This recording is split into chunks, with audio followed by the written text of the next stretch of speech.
में चंदा उगल बाड़े छत पौड़ा तानी सपना की रात पा दिनवे में चंदा उगल बाड़े छत पौड़ा तानी सपना की रात पा मोहब्बत के पानी ऐसा मोहब्बत के पानी ऐसा फेंकल से बीच के ले गइल दिल हमारी ओढ़नी से खींच के ले गइल दिल हमारी ओढ़नी से खींच के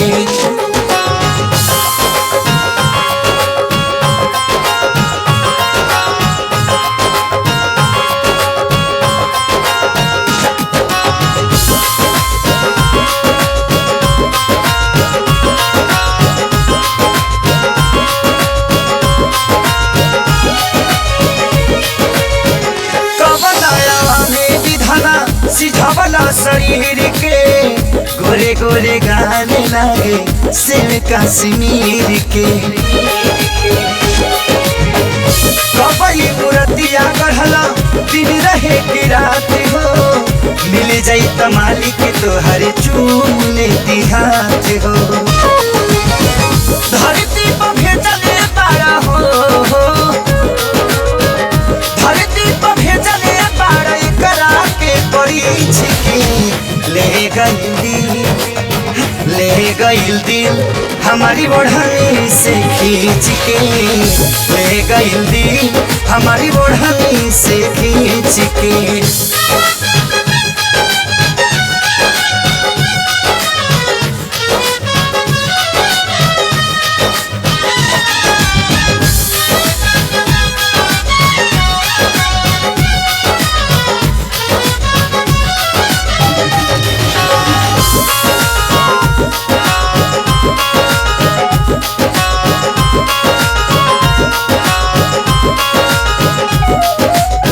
देख के जब से मुस्काई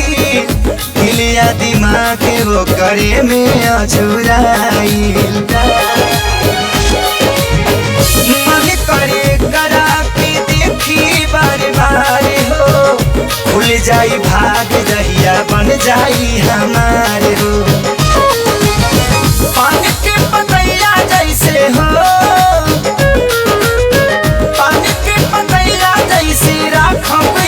सींच के ले गइल दिल हमारी ओढ़नी से खींच के ले गइल दिल हमारी ओढ़नी से खींच के।